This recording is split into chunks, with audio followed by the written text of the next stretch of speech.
Good morning, everyone. Let me thank Tomáš for the introduction and also to the organizers for inviting me for this wonderful conference. It's really great to see how the topics of this conference have changed over the last 2 years. And I also want to appreciate Tomáš and Professor Liu that today, without intention, they actually gave excellent introduction to the topic of what I will be talking about. And I will be talking about a simple message, which we deliver together by working with Professor Sinova and with Tomáš. And the message is that quite common collinear antiferromagnets may exhibit a new type of Hall effect, which we call crystal Hall effect. And if you want to read more about this work, you can check this archive preprint. So let me briefly sketch what I will talk about. First of all, I will introduce the emerging field of topological antiferromagnetic spintronics, and I will also have a little spontaneous Hall effect intro, which will be a little bit follow-up what we already heard today. In the second part of the talk, I will raise this question and I will answer it. And in the last part of the talk, I will discuss material candidates for this effect, and I will try to classify all possible collinear antiferromagnets which can be interesting for this effect. So let me start. So as we saw in the morning and also in the other talks, we have in antiferromagnetic spintronics some disadvantages also. So I will not list all the advantages because we all know them, but I will mention some disadvantages. And these disadvantages are that we have limited signal magnitude, and for instance, there is still a lot of dissipation, at least in the metallic-based spintronics. And then we have another stream of research which emerged in the last decade, and these are topological insulators. And these topological insulators could be interesting for spintronics when we make them magnetic. Unfortunately, when we try to do so, the things which work so far in laboratory are based on taking a topological insulator like bismuth selenide, doping it with some ferromagnetic element, and then you can observe almost quantized spontaneous Hall effect, unfortunately at the millikelvin temperature, and this type of ferromagnetism is also very fragile. So we were asking the question how we can, help these fields, and it turns out that actually antiferromagnets offer exciting answers. What we will see is that give us anticipated effects, large signal noise ratios, and also possibly low dissipation. As we saw already in the Professor Liu talk, this is also important for the energy consumptions, because you can imagine how much energy we are wasting nowadays. So this is possible route how to make these things better. So what we did, we actually look instead of 230 non-magnetic space groups, we have looked at all 1,651 magnetic space groups, and we have analyzed the effects. So there are some interesting effects, and for instance, out of these 122 corresponding magnetic point groups, you have 22 of them which support Dirac antiferromagnets, which can allow for large topological anisotropic magnetoresistance response, because we can control these Dirac fermions and we can induce relativistic metal insulator transition and the associated huge changes in the magnetoresistance. Also, in the insulating Dirac quasi-particle antiferromagnets, we can find so-called dynamical axion insulators, and these are states which can actually be useful for detecting dark matter. So if you want to read more about this, look into these references, and if you want to read more about this whole topic, look into these references. Today, however, I will focus on these 31 point groups, and these are point groups which allow spontaneous Hall effect. We have seen already that we have some few non-collinear antiferromagnets which can host this effect. Today, I will show you that we have these 14 point groups which actually allow to have a spontaneous Hall effect from collinear antiferromagnetism. And I want to emphasize that by looking at this intersection, I will show you that this crystal Hall effect is example of something what economics or in other fields people call black swan. And that's an effect which is extremely rare. It's hard to predict, but once you observe it, it has a huge influence. So example of such things from human history are, for instance, Bitcoin price, tulip price, or Nasdaq composite. So you see that you have here always such a spikes. And these magnetotransport effects I will be talking about can have exactly such a spikes. That's the first thing. And the second thing is that they also are very abundant. So you can find them in many materials. So To recapitulate what Tomáš was already talking about, we have for the spontaneous Hall effect this antisymmetric rank 2 tensor.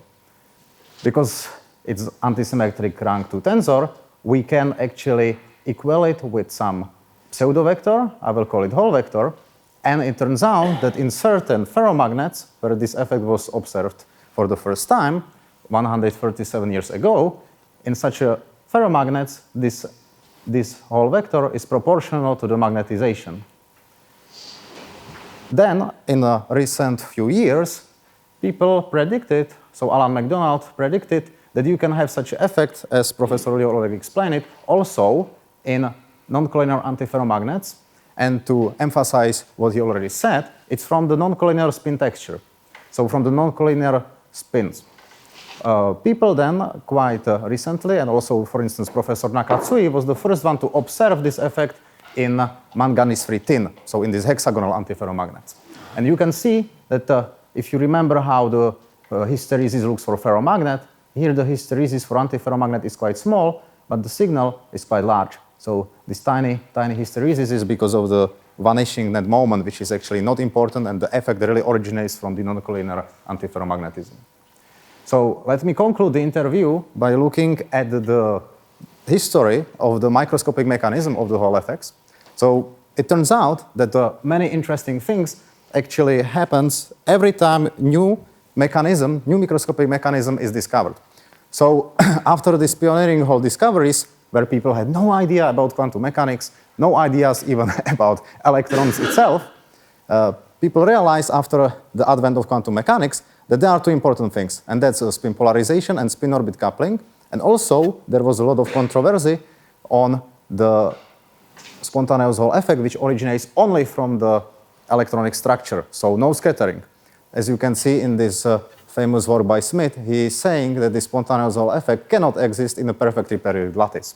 Nowadays we know, and owing also mainly to the discoveries of quantum Hall effect and the Berry curvature, we know that actually we can write and understand this effect from the intrinsic band structure as a Berry curvature topological properties of the electronic wave functions in such a crystals which are breaking time reversal symmetries. And then later, works of Professor Nakatsui and others have shown that actually we don't need the net magnetization, but we can have, for instance, in spin liquid candidates still spontaneous Hall effect which we can measure, and also, as I already have shown, we have also these non-collinear antiferromagnets. Along the way, there are many interesting sideways. One is that we can have also another type of spontaneous Hall effect, which is called topological, and that's effect where you have very complicated non-coplanar spin texture, for instance, as in skyrmions, and you don't need any spin-orbit coupling. So most of the signal is coming from this non-collinear spin texture, breaking all necessary symmetries and generating the spontaneous Hall effect. And interestingly, for the applications and for the dissipationless electronics, we have also this stream of research following the ideas of Haldane, where he considered quantum Hall effect without the necessity of Landau levels. And then in 2013, as I have already shown, people took this iron-doped or chromium-doped bismuth selenide topological insulators, and they measured at these millikelvin temperatures the quantized version of the anomalous or spontaneous Hall effect. So the question is, can we have spontaneous Hall effect without complicated antiferromagnetism? And this is important because if you look at many proposals with the ferromagnetism in nature, because of the spin majority and minority bands, we don't have many insulating ferromagnets, for instance. Okay, and also if we think about these non-collinear antiferromagnets, so far we know just two types, these cubic ones and these hexagonal ones, which can have spontaneous Hall effect. So this brings me to answer you this question. So I will start, as Thomas has shown already, with a simple collinear antiferromagnet. So this can be something like this manganese platinum, copper manganese arsenic, or manganese to gold, where when you calculate the magnetization density around the magnetic atoms, you end up having, really this perfect spin one direction, opposite, and then you have here some effective time reversal symmetry. In this case, it could be, for instance, this aforementioned PT symmetry. So this symmetry prevents any spontaneous Hall effect because you have spin degenerate bands. So simply, really, the two sublattices or the two spin projections are canceling the Hall effect. However, as Tomáš has already said, we can distribute in an interesting way non-magnetic atoms in such a lattice, and then when we calculate the magnetization density, we see something interesting. So we see that now, despite the net projected effect is still perfectly collinear antiferromagnet, we don't have anymore this effective time reversal symmetry killing the Hall effect. So we can anticipate that in such a structure, we can potentially have a Hall effect, but it's not clear whether it should be small or not, how large it should be, because many effects in such systems are actually in order of velocity over velocity of light squared. So there should be small. So we can look onto these systems by ab initio calculations. And I want to mention that actually, as you saw, many people, when they think about spontaneous Hall effects, they are drawing pictures of vectors, of some collinear, non-collinear, whatever, magnetization vectors. But as you see here, we should look at it, as mentioned already Landau in his famous lectures, we should look at the magnetization densities, because the magnetization densities are hiding the true crystalline structure and the true crystalline symmetry breaking which we need for certain effects. Otherwise, we will miss them, as people did for a very long time for the spontaneous Hall effect in collinear antiferromagnets.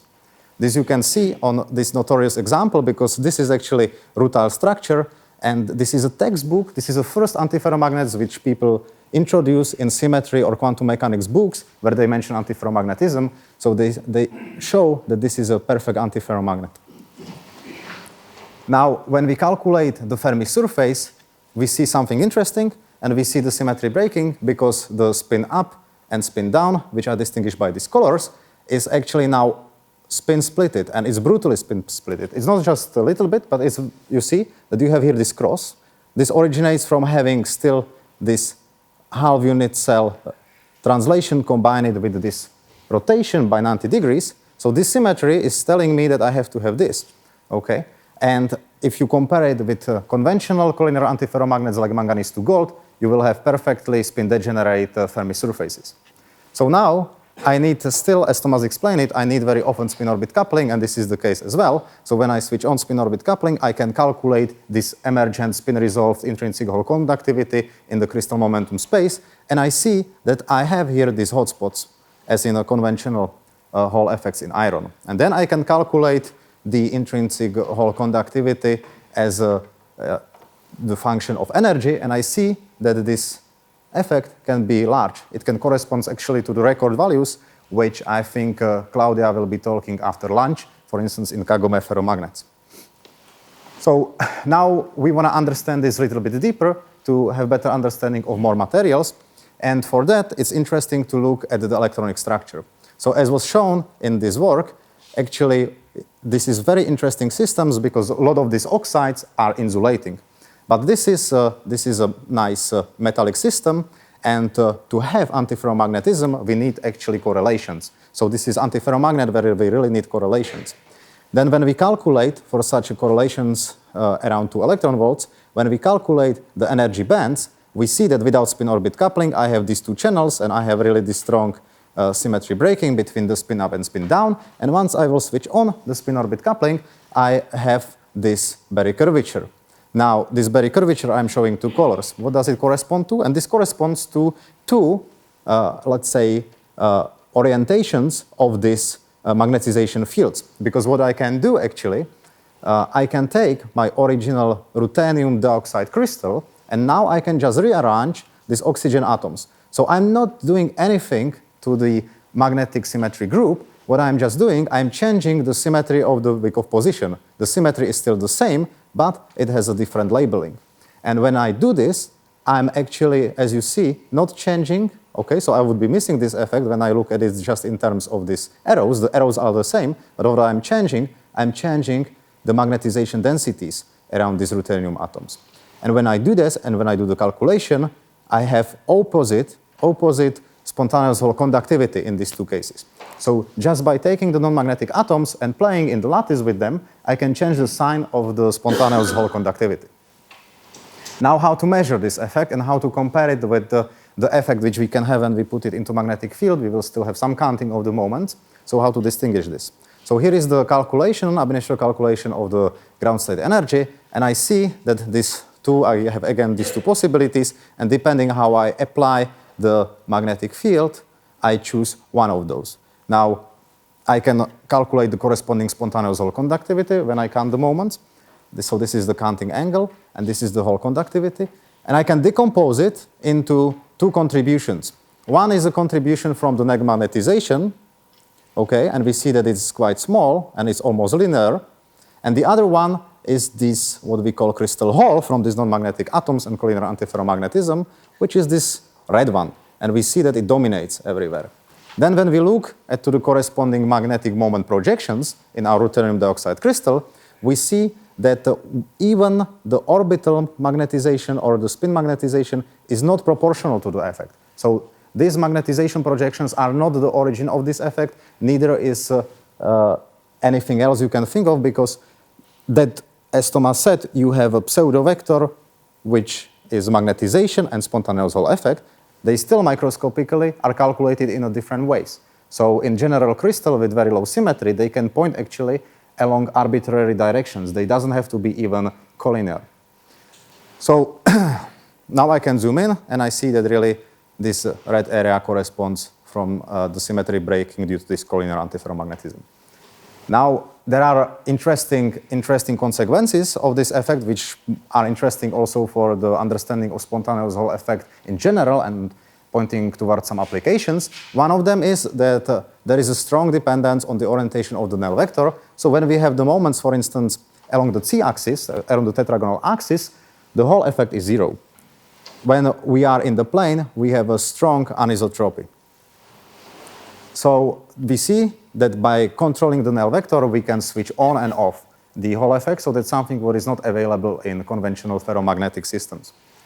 Now we can look at the dependence on the rotation angle of the null vector in the plane, and we can also look at tuning the magnitude of the antiferromagnetism by tuning the Hubbard correlation strength, and we see that nothing of this is proportional none of this Hall vector is proportional to. Neither sublattice magnetization, neither net magnetization.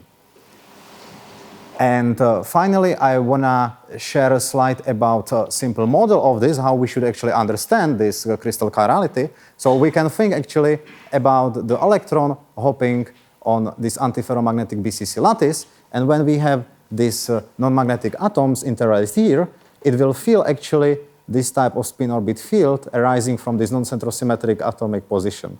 So we can build a model when we put there all of these spin-orbit fields. So we will have the conventional hopping and antiferromagnetism, and then we have this spin-orbit coupling from this local non-centrosymmetricity. And we see actually that when we change the sign of this atom, so we move it here, it will change the sign of the Hall conductivity. And we see that actually such a system is also compatible with topological features. So I have intentionally chosen a system where I have a lot of mirror symmetries, and these mirror symmetries can stabilize nodal chains, and the nodal chains can lead to very large response, so having a very large spontaneous Hall conductivity. So this brings me to the last part of the talk, which is devoted to the classification and to enumeration of some interesting material candidates where we can potentially observe this effect. So I will start comparing the non-collinear and collinear antiferromagnets. So in these non-collinear antiferromagnets we heard today about already, we have centrosymmetric atomic positions, so all of these positions are inversion centers, okay?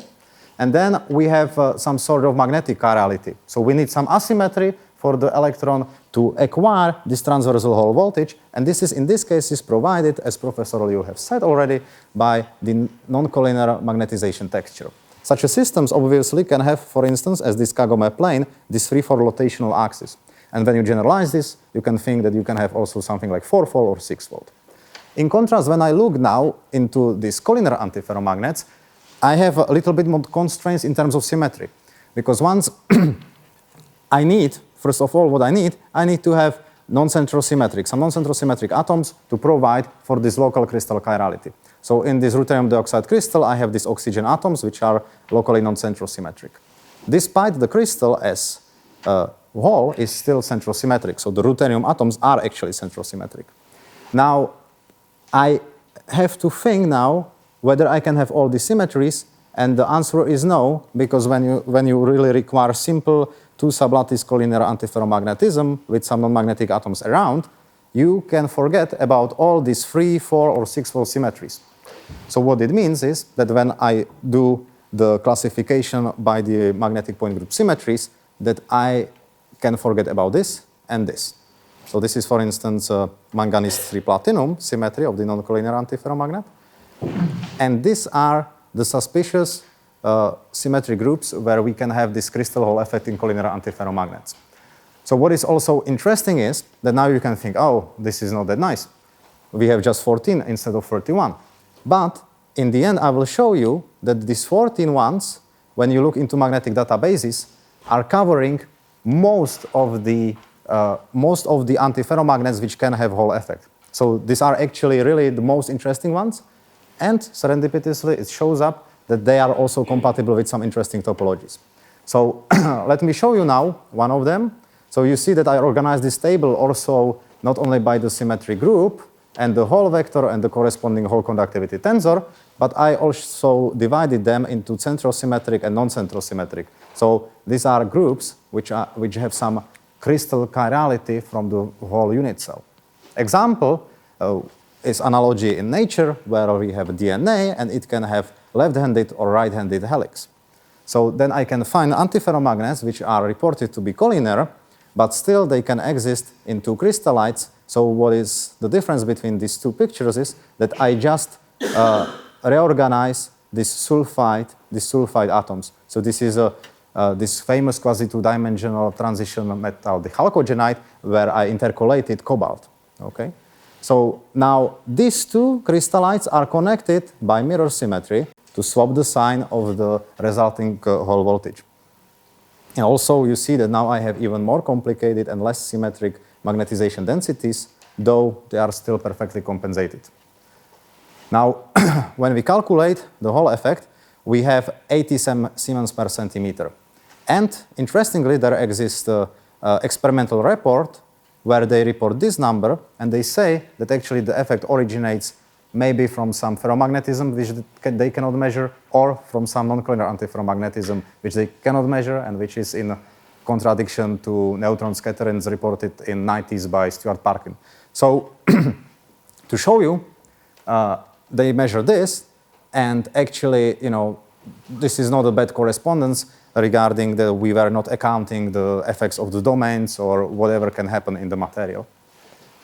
Now, there are other material candidates. For instance, there was reported something what these authors think, that when you have calcium manganese oxide free antiferromagnet, that you are measuring actually topological Hall effect. So you have here these bumps, okay? So this is the one part of the signal, and they claim that this is originated from some non-trivial spin textures in the crystal. And then they measure, of course, this system has quite large counting angles, so there is still some ferromagnetic component, so they measure also this conventional anomalous Hall effect from the ferromagnetic moment. However, our crystal Hall effect can explain their data equally plausible, because you can think about the Hall signal as Gerber did recently, and he just considered two ferromagnets which are somehow creating heterogeneous substance, okay? And they have opposite Hall signs. So the hysteresis looks opposite for both of them. And then you see that actually just this heterogeneity in your ferromagnetic matrix can lead to such bumps. So, you know, this means that without having literally some microscope pictures of your non-collinear skyrmionic texture, you cannot say that we really are observing topological Hall effects from the non-trivial spin texture.